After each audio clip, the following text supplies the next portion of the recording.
एक समय था जब राजा को भगवान का प्रतिनिधि माना जाता था, लेकिन एक थिंकर ने इस पूरी सोच को चुनौती दी। वही थे जॉन लॉक। आज हम जानेंगे उनके आइडियाज जिन्होंने डेमोक्रेसी और हमारे अधिकारों की नींव रखी। तो चलिए शुरू करते हैं हमारे पहले सेक्शन से, जॉन लॉक का परिचय। यहाँ हम ये जानने की कोशिश करेंगे कि उदारवादी सोच का ये आर्किटेक्ट, ये निर्माता आखिर था कौन, और वो कौन सा दौर था जिसने उनकी सोच को ये शेकल दी। तो जॉन लॉक, जिन्हें हम कॉन्स्टिट्यूशनल गवर्नमेंट का आर्किटेक्ट भी कहते हैं, 17वीं सदी के एक इंग्लिश फिलोसोफर थे। उनका समय था 1632 से 1704 का, और ये वो दौर था जब इंग्लैंड में सिविल वॉर यानी गृह युद्ध चल रहा था। इसी माहौल ने, आप कह सकते हैं, उनकी सोच को बनाया। उन्हें यूनिवर्सली फादर ऑफ लिबरलिज्म यानी उदारवाद का जनक माना जाता है। वो एम्पिरिसिज्म यानी अनुभववाद के भी बहुत बड़े सपोर्टर थे। इसका मतलब ये है कि हमारा सारा ज्ञान हमारे सेंसेस के एक्सपीरियंस से आता है, और जन्म के समय हमारा दिमाग एक टैब्यूला रासा, मतलब एक खाली स्लेट जैसा होता है। लॉक ने पॉलिटिकल थिंकिंग में तो जैसे क्रांति हिला दी। उन्होंने राजा के दैवीय अधिकार, the divine right of Kings, के विचार को पूरी तरह खारिज कर दिया, और उसकी जगह कॉन्स्टिट्यूशनल रूल और जनता की सहमति पर आधारित सरकार का आइडिया दिया। खास तौर पर 1688 की ग्लोरियस रिवॉल्यूशन का उन पर बहुत गहरा असर पड़ा, जिससे ह्यूमन नेचर और लिमिटेड गवर्नमेंट के बारे में उनका नजरिया काफी पॉजिटिव बना। अच्छा, लॉक के इन रेवोल्यूशनरी आइडियाज की नींव कहाँ मिलती है? उनकी 3 महान किताबों में पहली है टू ट्रीटिसेस ऑफ गवर्नमेंट, जो 1690 में आई। ये उनकी सबसे ज़रूरी पॉलिटिकल किताब है, जो बताती है कि एक सिविल गवर्नमेंट की असली शुरुआत, उसकी सीमाएं और उसका अंत क्या होना चाहिए। दूसरी 1689 की अ लेटर कंसर्निंग टॉलरेशन, जिसमें उन्होंने मजहबी आज़ादी की बात की। उनका तर्क था कि सरकार किसी की आत्मा पर, किसी के कॉन्शियंस पर जबरदस्ती नहीं कर सकती। और तीसरी 1690 की an essay concerning human understanding, इसमें उन्होंने बताया कि हमारा सारा ज्ञान सेंसरी परसेप्शन पर, यानी हमारी इंद्रियों के अनुभव पर आधारित है।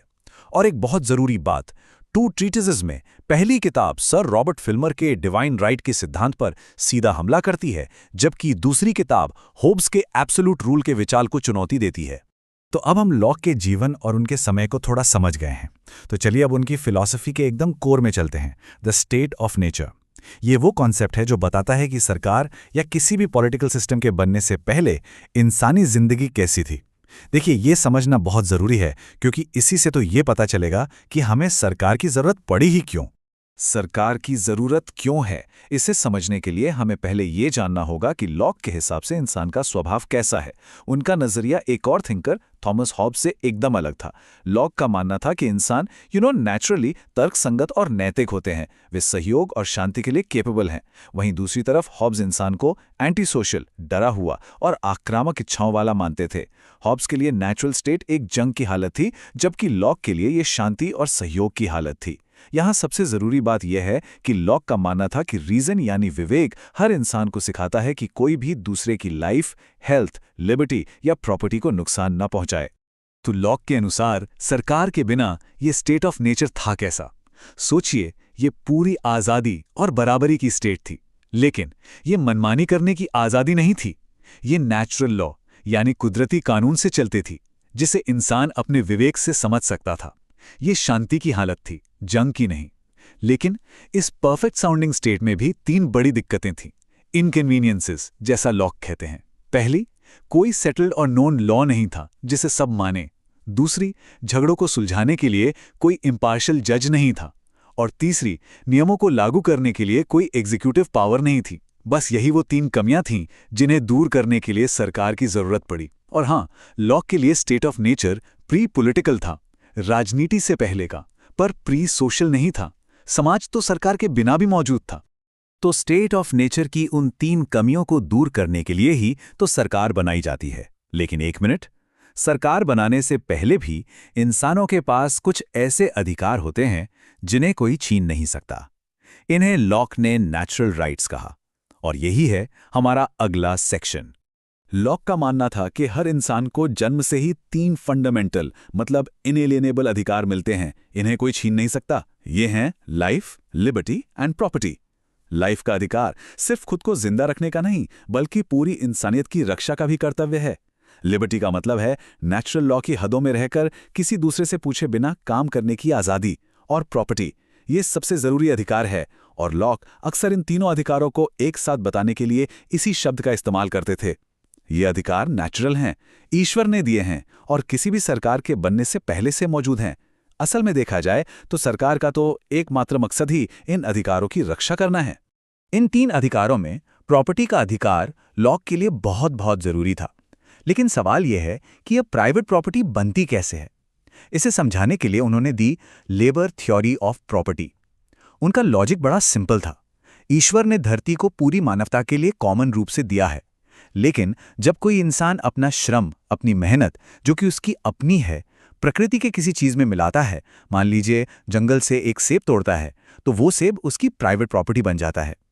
इस थ्योरी ने पर्सनल ओनरशिप को जस्टिफाई किया, लेकिन लॉक ने इस पर 2 लिमिट भी लगाईं, जिन्हें लॉकियन प्रोवाइजोस कहते हैं। पहली, आप उतना ही ले सकते हैं जितना दूसरों के लिए भी इनफ एंड एज गुड बचा रहे, और दूसरी, आपको जमा किए गए रिसोर्सेज को स्पॉइल यानी खराब नहीं होने देना चाहिए। तो अब हमारे पास स्टेट ऑफ नेचर है, जिसमें नेचुरल राइट्स तो हैं, लेकिन उन्हें लागू करने का कोई प्रॉपर सिस्टम नहीं है। इन्हीं दिक्कतों को, इन्हीं इनकन्वीनियंसेस को दूर करने के लिए लोग मिलकर एक समझौता करते हैं, जिसे हम सोशल कॉन्ट्रैक्ट कहते हैं, और इसी से जन्म होता है एक न्यायपूर्ण सरकार का। लॉक का सोशल कॉन्ट्रैक्ट आप कह सकते हैं 2 स्टेप्स में पूरा होता है। पहला स्टेप, लोग स्टेट ऑफ नेचर की दिक्कतों से बचने के लिए अपनी मर्जी से एक साथ आते हैं और एक सोसाइटी बनाते हैं। ये पूरी तरह से कॉन्सेंट यानी सहमति पर बेस्ड है। दूसरा स्टेप, ये सोसाइटी फिर एक सरकार बनाती है, जो एक इम्पार्शियल जज की तरह काम करेगी। अब यहाँ लोग अपने सारे अधिकार नहीं सौंपते, नहीं, वो सिर्फ न्याय करने और सजा देने का अधिकार सरकार को देते हैं। मकसद, अपनी लाइफ, लिबर्टी और प्रॉपर्टी की कलेक्टिवली हिफाजत करना। लॉक 2 तरह की कंसेंट की बात करते हैं। एक्सप्लिसिट कंसेंट मतलब जब कोई एक्टिव रूप से समाज में शामिल होता है, और टैसिट कंसेंट यानी जब कोई पैसिवली सरकार के फायदों का इस्तेमाल करता है, जैसे किसी देश की सड़कों का इस्तेमाल करना। चलिए, सरकार बन गई, अब वो काम कैसे करती है? लॉक ने एक ऐसी सरकार का ब्लूप्रिंट दिया जिसकी शक्तियां लिमिटेड और डिवाइडेड हों। उन्होंने 3 ब्रांचेस बताईं: लेजिस्लेटिव यानी कानून बनाने वाली सुप्रीम पावर, एग्जीक्यूटिव यानी कानूनों को लागू करने वाली शक्ति, और फेडरेटिव जो फॉरेन पॉलिसी और जंग जैसे मामलों को देखती है। इस सरकार के 3 मेन प्रिंसिपल्स थे। पहला, लिमिटेड गवर्नमेंट, सरकार की पावर्स लिमिटेड हैं, अनलिमिटेड नहीं। दूसरा, रूल ऑफ लॉ, कानून का शासन, जिसके नीचे राजा भी आता है। और तीसरा, फिड्यूशियरी ट्रस्ट यानी सरकार जनता की एक ट्रस्टी के रूप में काम करती है, वो मालिक नहीं है, और वो बहुमत की सहमति के बिना नागरिकों पर टैक्स नहीं लगा सकती या उनकी प्रॉपर्टी नहीं ले सकती। लेकिन क्या होगा अगर सरकार, जिसे अधिकारों की रक्षा के लिए बनाया गया था, खुद ही उन अधिकारों को कुचलने लगे? लॉक के पास इसका भी जवाब था, और ये उनके सिद्धांत का सबसे रिवॉल्यूशनरी हिस्सा है, विरोध करने का अधिकार, the right to resist. Locke का मानना था कि सरकार जनता के भरोसे पर चलती है, और अगर सरकार उस भरोसे को तोड़ती है, अत्याचारी बन जाती है, तो जनता के पास विद्रोह करने का अल्टीमेट अधिकार होता है। ये विद्रोह तब जायज है जब सरकार लोगों की लाइफ, लिबर्टी या प्रॉपर्टी के लिए खतरा बन जाए। देखिए, यही तो डेमोक्रेटिक अकाउंटेबिलिटी की नींव है। और एक बात पर ध्यान दें, क्रांति समाज को खत्म नहीं करती, ये सिर्फ करप्ट सरकारी ढांचे को हटाती है। लॉ के अनुसार विद्रोह के लिए दोषी अत्याचारी शासक होता है, जनता नहीं। जो शासक बिना अधिकार के फोर्स का इस्तेमाल करता है, वही सच्चा विद्रोही है, क्योंकि वही समाज को वापस वॉर की स्टेट में धकेल देता है। और अब हम अपने आखिरी सेक्शन पर पहुंच गए हैं। यहां हम ये देखेंगे कि लॉक के ये विचार, जो 300 साल से भी ज्यादा पुराने हैं, आज भी हमारी दुनिया को, हमारे जीने के तरीके को कैसे प्रभावित कर रहे हैं। लॉक की विरासत, लेगेसी, बहुत बड़ी और लास्टिंग है। उनके विचारों ने आधुनिक उदारवाद की नींव रखी, जिसमें लिमिटेड गवर्नमेंट, इंडिविजुअल राइट्स और रिलीजियस टॉलरेंस शामिल है। उन्होंने डेमोक्रेसी के उस सिद्धांत को मजबूती दी कि लेजिटिमेट पावर सिर्फ शासित की सहमति से ही मिल सकती है। उनका प्रभाव ग्लोबल था। उन्होंने सीधे तौर पर अमेरिकन डिक्लेरेशन ऑफ इंडिपेंडेंस को इंस्पायर किया, जिसे थॉमस जेफरसन ने लिखा था। देखा जाए तो उन्होंने पॉलिटिकल फिलॉसफी को हमेशा के लिए बदल दिया। राजा के दैवीय अधिकार की तानाशाही से हटाकर एक रैशनल, अधिकारों पर आधारित कॉन्स्टिट्यूशनलिज्म की ओर मोड़ दिया। तो आखिरी टेक अवे क्या है?